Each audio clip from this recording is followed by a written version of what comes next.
in third down conversion percentage around the league, and the run game has been non-existent. With Rashee Rice and Xavier Worthy sidelined, the passing game hasn't been efficient either. Travis, as in Travis Kelce, what's going on, bro? Right now, we're just not executing to the degree that we hold ourselves accountable to, and that's just it starts up top with Coach Reed and how he holds us accountable, and then us players got to hold each other accountable. I got to be there for my guys, man, knowing that they put a lot on my plate to be a good player for this team, and I need to answer that bell, man. Dan, we'll go to you first. How confident are you that Kansas City can fix their offensive issues? Not confident at all. Not confident? Not unless scheme becomes a altered thing, a changed thing. Okay. What would give me confidence? Patrick? That's it. That's the only thing right now that they're doing well. I would argue that Travis has actually played pretty well. I know everyone's like, oh my gosh, they're dropping the end zone, blah, blah, blah. I think Travis has done good things. Other than that, the offensive line is poor. So, is that just going to get fixed? No. Even Trey Smith and Creed Humphrey, who have been very good players, they're not playing up to their standard level. The receivers aren't getting open. I know the receivers that are going to get healthy or back from suspension are going to be different, but when does that actually happen? And that necessarily wasn't a dominant thing when it was going on. The tight ends can't block in the run game. The backs are struggling with their vision. They're losing at the point of attack. Patrick leads the team in rushing. Patrick leads the NFL in quarterbacks running. Patrick had 88% of their offense against the Chargers and 81% of their offense against the Eagles. So it's like he's the only one doing something. So at some point, there's going to have to be something that happens in this offense or someone that makes me go, all right, I see it. I can see that evolution being a trademark pillar of their offense. Through 2 weeks, I just think it's a matter of guys getting back healthy. I mean, Xavier Worthy and Rashee Rice, I think once they're back, a lot of that gets fixed. I'm looking at Kareem Hunt and Pacheco averaging only 3.3 yards a carry. So you think that's going to change with? But I think that when you have threats, to throw the football to, and that opens things up, and that could also free up your running game a little bit. That's just my thing. Well, I think there does need to be a change in philosophy as this team is constructed right now. But part of this team's construction is Xavier Worthy being injured. Part of this team's construction is Rashee Rice being suspended. And I think when those things do happen, when they do get back on the field, this becomes a different team. But to Dan's point, Matt Nagy and Andy Reid, two of the smartest coaches doing their particular jobs, have to figure out a way to take some of this off of Patrick's shoulders. Now, when you watch the film, which I know Dan does and I do, you say, okay, Patrick, if you hit Tyquan Thornton down the sideline against the Chargers early in that game, that's a big play. That's a touchdown. Sure. Right? If you can hit him on a post corner late in the game against the Philadelphia Eagles, then that's a touchdown. And so there have been some plays that I feel like Patrick Mahomes himself, who I am not saying by any means needs to do more than what he's doing, has missed, right? He hasn't been up to the standard. And so for me, there are pieces there. And when you add those other people, that's the thing that gives me confidence it could get fixed, Dan. I'm not saying that there aren't these glaring deficiencies in the Kansas City's Chiefs, especially compared to what they used to be, but there's an ability to fix it. Asking both of y'all this question, how much, in terms of your trepidation about Kansas City, how much does last year factor into play? I'm not talking about the Super Bowl. I'm talking about all those one-possession victories that they had. What about those? Very much so. It's very much so in my mind and it's not necessarily like the one-possession victories. It's just stylistically how it looked.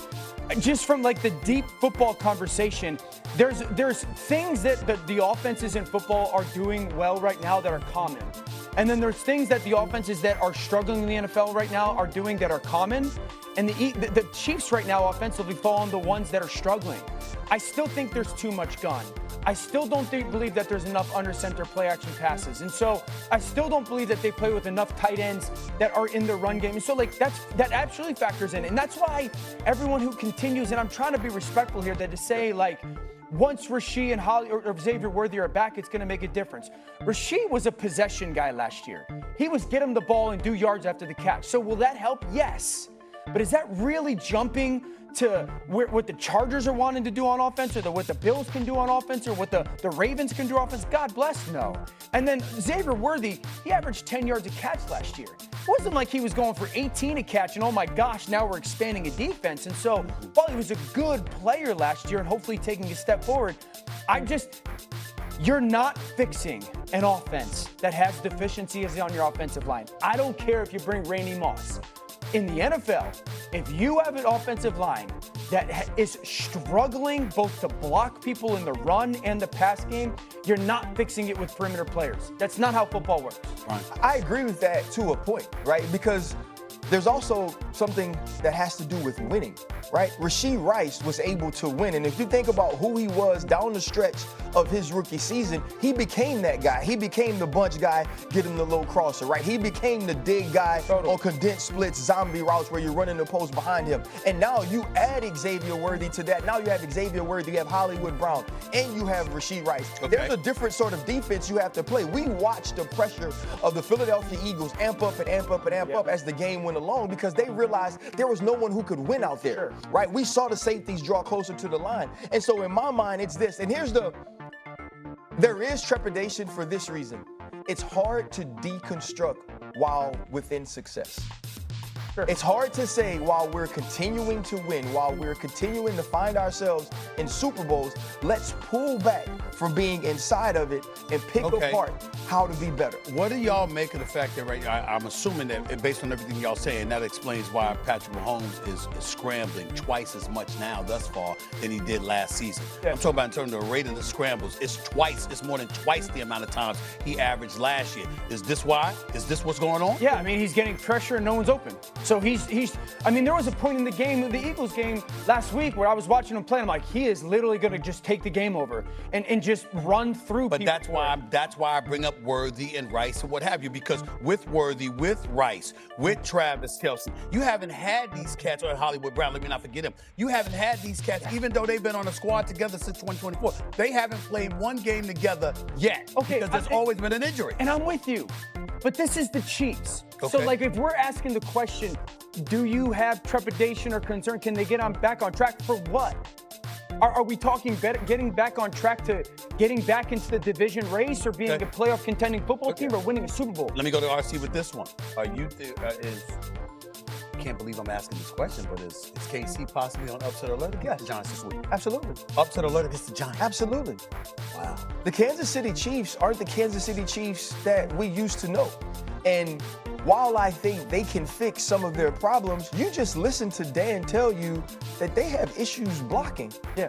This is a tough team to block. Yeah. This is the team that could put pressure on the quarterback, especially when you get them in sub package, and now Abdul Carter, Kayvon Thibodeau, Sexy Dexy, and Brian Burns are on the front line. And where they struggle and where we watched them struggle against Dallas was covering on the back. So you ain't got guys to cover. Yeah. And so I do believe that this team can cause them trouble, and especially with the way Spags has now have to bring pressure, and I've seen him play more zero in the first 2 weeks of this season than we've seen in the last 3 years. If they come after Russell Wilson with this zero